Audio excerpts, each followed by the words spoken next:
everybody, welcome back to Crime and Cocktails. This week I have a new case, a new drink, so if you're new here, don't forget to like, comment, and subscribe. Sorry I missed a week. I filmed and I completely didn't like the video, so I decided to take a week off and then come back better than ever. So without further ado, let's get into this week. Alright, so for this week, our drink is going to be a Tequila-Rose Spritz, so it's a little different, not just tequila based, but we're going to add some wine. And our case is going to be about Anne Marie Fahey. So what you'll need this week: 4 ounces of rosé wine, a teaspoon of lemon juice, freshly squeezed, pink Himalayan salt to line the rim. I know I'm gonna have trouble lining the rim because pink Himalayan salt is so thick, but we're gonna try anyways. An ounce of tequila, a half a teaspoon of honey, some strawberries. You're gonna need 3 strawberries chopped up in actual drink, and then some for garnish, and ice. So we have all our ingredients here, and let's get started. Anne Marie Fahey was born on January 27th, 1966 in Wilmington, Delaware. She was the youngest of 6 kids, and when she was only 9 years old, her mother tragically died, and this brought her father into a downward spiral with alcoholism. And since he was an addict, he lost his job, and they went many nights without food, water, or electricity. So because of this, Anne spent a lot of time with different relatives, and she developed anxiety, depression, and an eating disorder, which left her really, really thin. So basically, they had to raise themselves, essentially. They had really nobody to take care of them because their dad couldn't. So in 1991, Anne began being a secretary to Thomas Capano, who was a U.S. representative in Washington, and she was just a receptionist at that time, but eventually in 1993, they both moved back to Delaware, where Thomas Capano became governor, and she was promoted to the scheduler. This is where she met Thomas Capano. Thomas, we're going to be referring to him as Capano because there's 2 Thomases in this case. So Capano, he was a fancy big shot lawyer. He had served as chief counsel for a previous governor, and his family was pretty well off. He was pretty well off, and he was also married with 4 kids.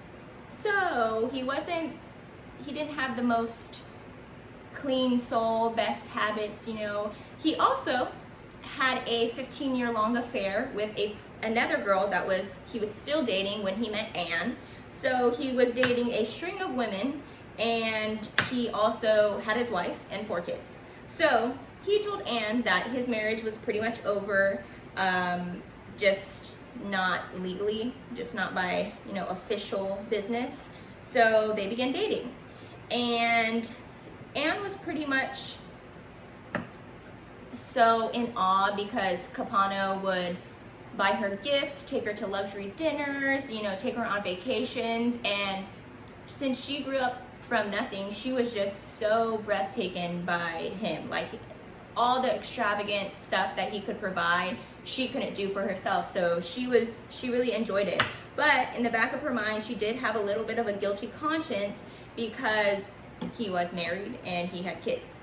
So she had a guilty conscience, but they dated for a couple years, and for a Christmas present, Capano actually invited her to Spain. He bought her an airline ticket, and she declined. She had such a guilty conscience that she really wanted to break it off with him, and this would be the turning point in their relationship. Anne started seeing another man. He was single. He was also pretty well off, and he treated her really well. So she started seeing him, and Capano pretty much went crazy because he couldn't control her anymore, and that's what he was good at. He would control what she wore, who she talked to, where she went at all times. So now that he couldn't control her, he kind of just didn't know what to do. In her diary, she wrote about Capano, saying he was obsessive, jealous, manipulative, and she really wanted to break it off with him, but he just kept confessing his love to her, and she didn't really know how to break it off. So this leads us into one of the last emails from between Capano and Anne. So in this last email, she pretty much apologized for being she said doggy downer, and she said that she just was struggling with her eating disorder and intense therapy, and he said that she never needed to apologize, and he would make her laugh that night at dinner, and she agreed. So it came out later that her therapist, when she was in therapy, she said that she only agreed to this dinner because she wanted to break it off with him. So that night on June 27th, Anne and Capano met for dinner, and he had bought her an extravagant outfit that was over $400 that she had seen in one of the stores that she had been going to with her sister, but she knew she couldn't afford. But he surprised her, and the waitress that night that was serving them later said in an interview that they didn't look happy. There was no laughter, like he said. There was barely any conversation, and it just was not looking like a happy couple. So that dinner would be the last time that Anne was seen. So 3 days later, she was reported missing, and the investigation began. So the police investigation began on June 30th, and they looked for and questioned Capano because he was the last person to see her. They looked in her apartment, they looked in her car, and it seemed like there was no foul play there. But Capano was looking a little suspicious because he was the last person to see her, and usually they question that person first. So her brother one of her brothers said that she literally vanished out of thin air. Nobody knew why she had gone to dinner with Capano, since they had like over a 10-year age difference, and there was no point in it being a business meeting. So everybody found him pretty suspicious.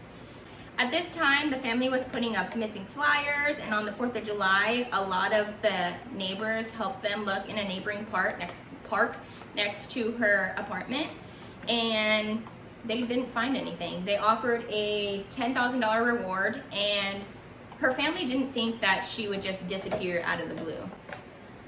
So since Capano was pretty much the last person to see her, he was the prime suspect, and after a year went by, and the police gathering evidence, making a case, they brought the FBI in, they arrested Capano for Anne's murder.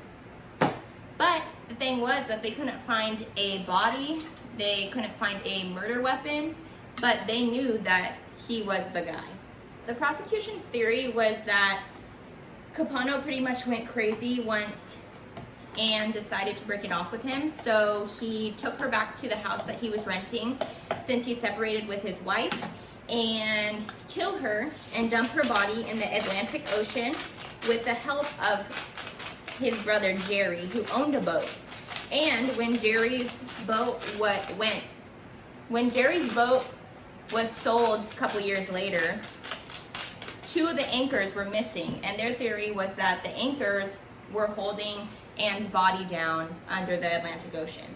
On November 8th, 1997, Jerry was actually interviewed, and he admitted that his brother had called him that night saying that he had just murdered somebody that was trying to extort him, and he needed his boat to dump the body. So that's what they did. They dumped the body in New Jersey in a fisherman's cooler, so nobody would really be suspicious. So all the investigators didn't have was the murder weapon, and when they checked Capano's gun record, like of him buying guns, it was clear. So they had no idea how there was a murder weapon if he didn't have one to begin with. So that was until Debbie McIntyre, the longtime mistress of 15 years, came forward and was questioned, and she admitted to supplying Capano with the gun that killed Anne Fahey. So the defense wanted to argue that it was Debbie McIntyre. She went into a jealous rage, burst into their house, and saw Anne and Capano together. So Capano was struggling with the gun with Debbie McIntyre, and the gun just accidentally went off and it fatally shot Anne. But the defense, it really had no ground for that. So in 1999, Capano was sentenced to death. So this wasn't the end of the story, because in 2006, the Delaware Supreme Court affirmed his conviction, saying that he was responsible, but they said that the death penalty, since it wasn't a unanimous jury that voted for the death penalty, he was to be resentenced. So at his resentencing, he got life in prison.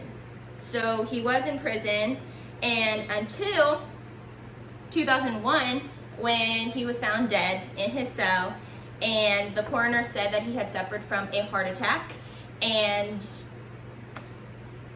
that's it. Anne's body was never found, but I feel like she did get some sort of justice, because one, he did get sentenced to death and then life in prison, and not that this was part of it, but he died in prison, and that was the justice that they needed. But that's the case, guys. So we're gonna try this drink. Hopefully it's good. It's looking pretty good, very summery. It looks like a strawberry lemonade. Yeah.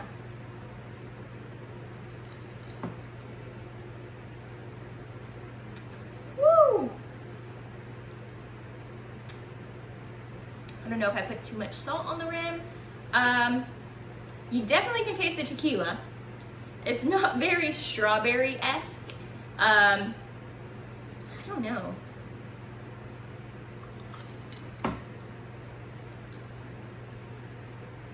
Yeah, it's not the sweetest drink I've ever tasted, but it's not bad. It's not like straight tequila, but you can definitely smell it when you're drinking it and taste it. So I feel like it's a good summery drink because it's really light and cold.